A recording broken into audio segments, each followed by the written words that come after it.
National assembly जो है उसका इनॉग्रेशन सेशन था।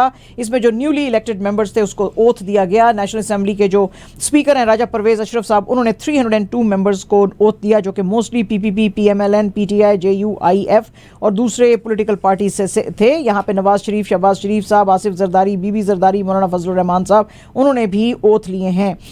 जिस वक्त नेशनल एंथम खत्म हुआ तो उसके बाद पीटीआई के जो लॉ वर्कर्स हैं उन्होंने काफ़ी यहाँ पे शोर वोर मचाया कि ये स्टोलन मैंडेट है। आपको पता ही है कि पीटीआई के लॉ मेकर्स ने ज्वाइन किया है सुन्नी इत्तेहाद काउंसिल को, तो वो सारे जमा हो गए स्पीकर के डाइस के पास। उन्होंने कहा जी कि एक प्रोब इसके ऊपर बिठाने की ज़रूरत है। मीनवाइल पीटीआई बैक्ड जो बाबर सलीम सवाती हैं उन्होंने आज ओथ लिया है केपी असेंबली के स्पीकर के लिए। उनको 89 वोट्स मिले, पीपीपी के एहसानुल्लाह खान को 17। इसके अलावा मौलाना ने कहा जी कि हमने अब तो हिस्सा ले लिया है, लेकिन प्रेसिडेंट, प्राइम मिनिस्टर और नेशनल असेंबली के स्पीकर के जो इलेक्शंस होंगे उसमें हम हिस्सा नहीं लेंगे। इसके साथ साथ पीएमएलएन के अब्दुल खालिक अचकजई और पीपल्स पार्टी की गजाला गोला, इनको इलेक्ट किया गया है अनअपोज बलूचिस्तान असेंबली के स्पीकर और डिप्टी स्पीकर के लिए। और अब जो प्राइम मिनिस्टर के लिए वोटिंग होगी वो मार्च 3 को होगी, तो उसमें आप कौन कौन पार्टिसिपेट करेगा अब ये देखना है। पीटीआई के नेशनल असेंबली की जो लॉ मेकर हैं शंदाना गुलजार, जो कि आज थी, ओथ ले रही थी, उसके बाद उन्होंने कहा जी कि हम जो है नेक्स्ट गवर्नमेंट को काम करने देंगे, लेकिन हमें नहीं लगता कि यूएस परमिट करेगा इनको फंक्शन करने के लिए। शंदाना ने NA30 पेशावर 3 की सीट जो थी वो जीती थी। उन्होंने कहा जी कि हम पार्लियामेंट का बिजनेस जो है उसको डिस्टर्ब नहीं करना चाहते, बिकॉज हम रिस्पॉन्सिबिलिटी के साथ कंट्री को आगे लेके जाना चाहते हैं। और वो कहते हैं जी कि जिस वक्त मैं इलेक्शन ट्रेल पे थी तो बहुत सारे लोकल इंडिविजुअल्स ने मुझे ब्राइब्स देने की कोशिश की थी, लेकिन जाहिर है कि under the official secrets act में उन लोगों के नाम एक्सपोज नहीं करना चाहती। इसके साथ साथ एमक्यूएम ने डिमांड की थी 4 मिनिस्ट्रीज पीएमएलएन से, जो कि अब लग रहा है कि उनको नहीं दी जाएंगी। उन्होंने कहा था कि हम आपको जो है सपोर्ट करेंगे सेंटर में, और इसके साथ साथ हमें सिंध गवर्नर की सीट भी दी जाए, लेकिन अब रिपोर्ट्स यही आई हैं कि उन पीएमएलएन नहीं माना है, जिसके लिए एमक्यूएम ने कहा था कि हम आपके लिए एग्री तो करेंगे कि शहबाज शरीफ साहब के जब पीएम के इलेक्शंस होंगे और रियाज सादक के नेशनल असेंबली के स्पीकर के लिए, लेकिन हम आपको प्रेसिडेंट और सेनेट चेयरमैन के इलेक्शंस में सपोर्ट नहीं करेंगे। एएनपी के प्रेसिडेंट जो हैं वली खान साहब, उन्होंने आज कहा है जी कि हम सवात के अंदर 8 मार्च से जो है वो अब मोर्चा निकालेंगे, क्योंकि ये जो बेतहाशा मैसिव रिगिंग की गई है और जो लोगों का मैंडेट चोरी किया गया है उसको जो है बिल्कुल हम नहीं मानते हैं। इसके साथ साथ जमात इस्लामी की पाकिस्तान के अमीर सिराजुल हक साहब ने भी कहा है कि ये रिग्ड और कंट्रोवर्शियल पोल्स थे, और मुझे तो बड़ी हैरत हो रही है कि ये झूठे वादे से जीत के अपने मुंह पे झूठी और फेक स्माइल्स इन्होंने कैसे लगाई हुई हैं। ये झूठी गवर्नमेंट जो है ये लोगों के इश्यूज ना रिजॉल्व कर सकेगी, ना इन्फ्लेशन को नीचे ला सकेगी। और मैं लेकिन ये अश्योर करना चाहता हूँ नेशन को कि ये आखिरी जो नेशनल मैंडेट था चोरी किया गया है और हाईजेक किया गया है। जेआई कराची के अमीर जो हैं हाफिज नईमुर रहमान साहब, उन्होंने कहा जी कि मुझे बड़ी हैरत हो रही है एमक्यूएमपी पे जो कह रहे हैं जी कि हम जीते हैं ये elections on the basis of fake form 47।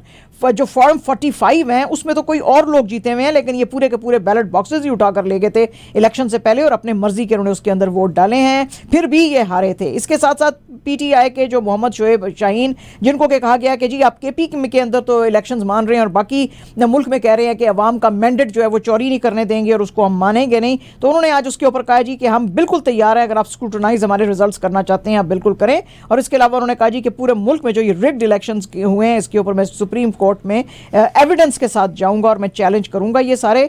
इसके अलावा उन्होंने ईसीपी के ऑफिशियल्स को कहा कि आपने जो इतना भद्दा किस्म का ये जो इलेक्शन कराया उसके ऊपर आपको रिजाइन करने की ज़रूरत है।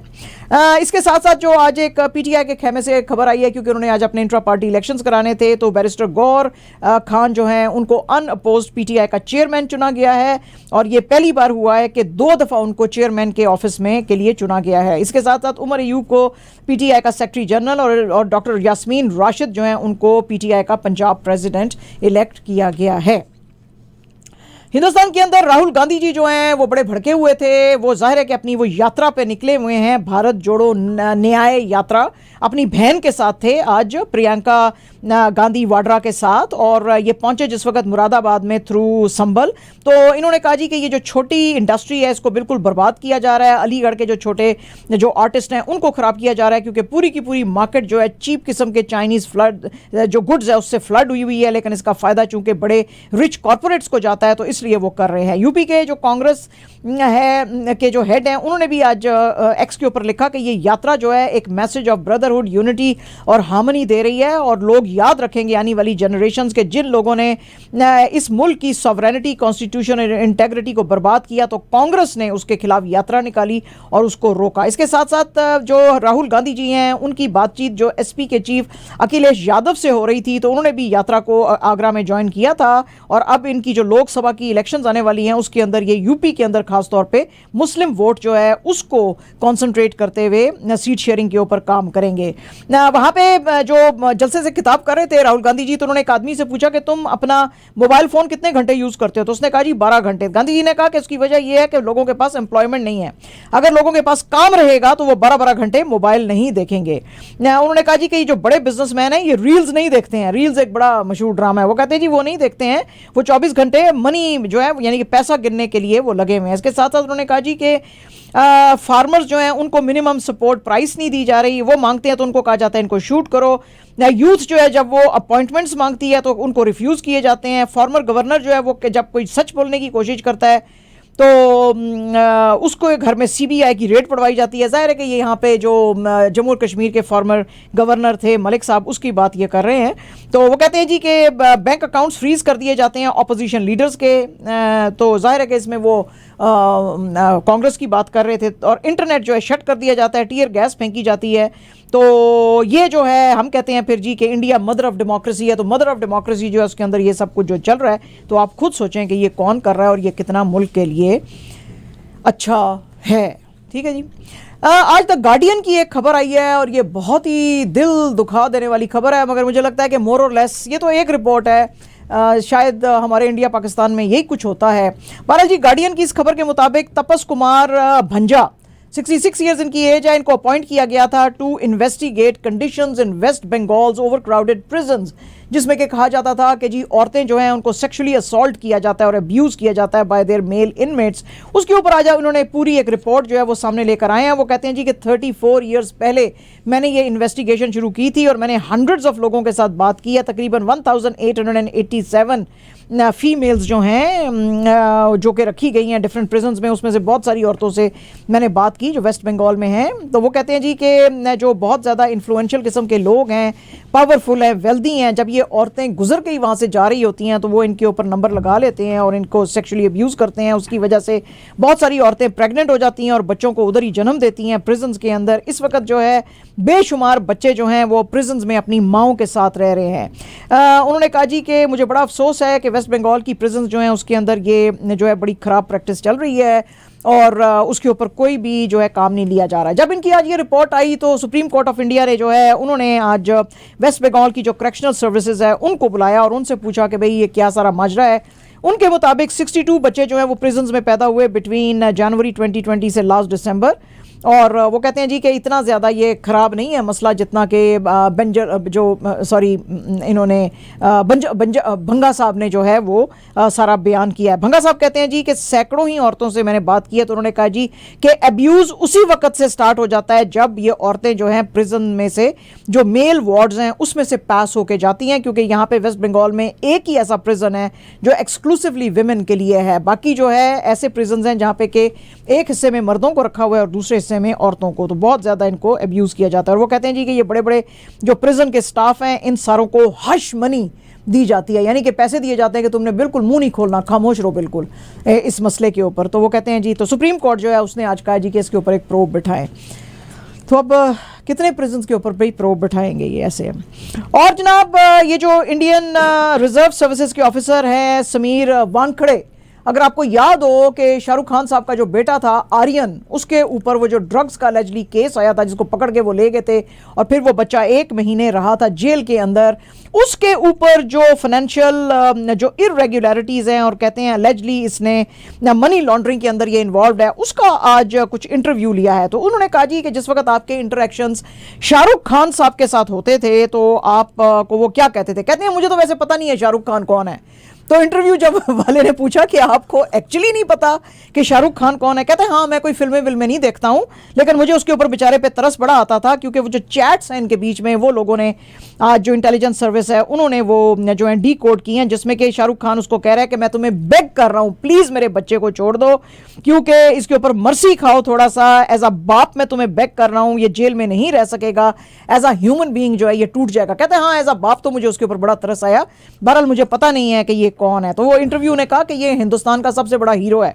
उस पे समीर वानखड़े ने कहा कि ये मेरा हीरो नहीं है और मुझे इसके बारे में पता भी नहीं है, मैं तो असल हीरो जो है उनके बारे में अगर आप बात करना चाहते हैं तो मैं करूंगा, जैसे कि मोदी जी हैं या छत्रपति शिवाजी महाराज हैं। तो ये सारी जनाब आज जो है बातचीत सामने आई। और जनाब दीपिका पादुकोण और रणवीर सिंह जो हैं उनके घर पहला बच्चा आने वाला है, सितंबर के अंदर आ सकता है।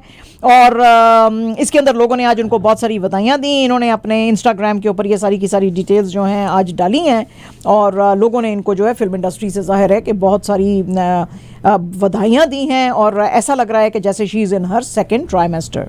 और जनाब रूमर्स आ रहे हैं कि जस्टिन वीवर और हेली क्या है वीबर, इनके बीच में, इनकी जो वाइफ है हेली, उनके बीच में शायद कुछ ट्रबल्स चल रही हैं। ये ट्रबल्स की बात उस वक्त सामने आई जब हेली के जो फादर हैं स्टीवन बॉल्डविन, उन्होंने एक गाना जो है I could sing of your love for ever, वो जो है वो डाला है, जिसमें कि बैकग्राउंड में जस्टिन जो है वो देखा जा रहा है। तो फैंस ने उसके वीडियो के ऊपर तो ज़्यादा रिएक्शन नहीं शो किया, लेकिन जो उसके ऊपर एक कैप्शन थी उसके ऊपर उन्होंने काफ़ी शोर मचाया, जिसमें कि उन्होंने लिखा हुआ था कि Christians please when you think of Justin and Haley, please offer your prayers for them to have wisdom, protection and may God draw them closer। तो लोगों ने कहा क्या चक्कर है ये इनके बीच में लड़ाई है या क्या है। और जनाब हमारे क्रिस्टियानो रोनाल्डो को एक मैच के लिए सस्पेंड कर दिया गया है और उसके ऊपर फाइनेंशियल पेनल्टीज भी लगाई हैं by disciplinary and ethics committee of Saudi football federation. ये मैच हो रहा था अल नसर के बीच में और अल शबाब के बीच में, जब ये 3-2 से ये जीत रहा था अल नसर, और वहाँ पे जो हैं आवाज़ें आनी शुरू हो गई, मेसी मेसी मेसी मेसी को लोग याद कर रहे थे, तो उन्होंने कोई बड़ा गंदा सा इशारा किया। और वैसे तो ये गोल्डन बूट रैंकिंग में 22 जो गोल्स हैं उनसे लीड कर रहे हैं सीजन में, लेकिन लोगों ने कहा कि नोबडी इज अबव लॉ है जी। तो इनको फाइन किया गया है 10,000 सऊदी रियाल के लिए बाय सऊदी फुटबॉल फेडरेशन, और एडिशनल सऊदी रियाल 20,000 ये देंगे अल शबाब को, क्योंकि उसने कंप्लेंट डाली थी इनके अगेंस्ट। और जनाब जुवेंटस के जो मिडफील्डर हैं पॉल पॉगबा, 30 इयर्स अब उनकी बेचारों की एज हो गई है, और उनके ऊपर जो है ये आया है कि 4 इयर्स का उनको सस्पेंशन दिया जा रहा है फ्रॉम फुटबॉल, क्योंकि इन्होंने जो इनका ड्रग टेस्ट हुआ था उसके अंदर ये पॉजिटिव आए थे। इटली की जो एंटी डोपिंग कोड थी उसके अंदर जो है जब मामला गया तो उसने इनको पीनलाइज किया था under world anti doping code, और उन्होंने कहा था कि तुम पॉजिटिव आए हो टेस्टोस्टेरोन के लिए। ये सितंबर में हुआ था जब इनका मैच जो था वो था जुवेंटस का मैच था यूनाइटेड के अगेंस्ट ऑन अगस्त 20, और बातचीत जो है वो सारी सामने सितंबर में आई थी। तो इनको कहा गया था कि आप प्ली बार्गन ले लें, 2 ईयर का बैन अगर आप मान जाते हैं। इन्होंने मानने से इनकार कर दिया, इन्होंने कहा कि नहीं, और इनकी लीगल टीम ने भी कहा कि इसने एक्सीडेंटली कंज्यूम किया था तो ये अपनी गलती क्यों मांगे। लेकिन अगर पॉगबा ने जो ये अपील डाली है court of arbitration of sport, अगर ये इनकी अपील अनसक्सेसफुल रही तो फिर जो इनके ऊपर 4 साल का बैन लगाया गया है, इसका मतलब है कि ये ओनली ही would be able to return by age 35, जबकि मोस्ट ऑफ द जो फुटबॉलर्स हैं वो रिटायर हो रहे होते हैं। ठीक है जी। एंड जनाब एब्सोल्युटली अवर लास्ट न्यूज़, उसके बाद हम जाएंगे अपने पीएसएल के स्पेशल सेगमेंट की तरफ विद जीशान। पीएसएल का जो आज का मैच था नेशनल स्टेडियम कराची में क्वेटा ग्लेडिएटर्स और कराची किंग्स के बीच में, जो क्वेटा ने कराची को हराया है 5 विकेट से, किंग्स ने इनको रिस्ट्रिक्ट किया था 165 फॉर 8। ग्लेडिएटर्स जो है उन्होंने अपना चेज किया, ये जो टारगेट था स्टीफाने रदरफोर्ड जो है उनका अनबीटन 58 फॉर 31 बॉल्स रहा, और ये गेम जो थी सुपर ओवर में गई थी, जिसमें कि रदरफोर्ड ने बाउंड्री मार के विक्ट्री ली थी क्वेटा के लिए, और उसकी वजह से अब क्वेटा जो है वो अब सेकंड स्पॉट पे भी आ गया। रैंकिंग्स क्या है, पीएसएल में और क्या चल रहा है, आने वाले मैचेस में आप क्या देख सकते हैं, हम छोटी सी ब्रेक के बाद जब जाएंगे पीएसएल स्पेशल सेगमेंट की तरफ विद जीशान, उसमें हम आपको डिटेल्स देंगे। So thank you.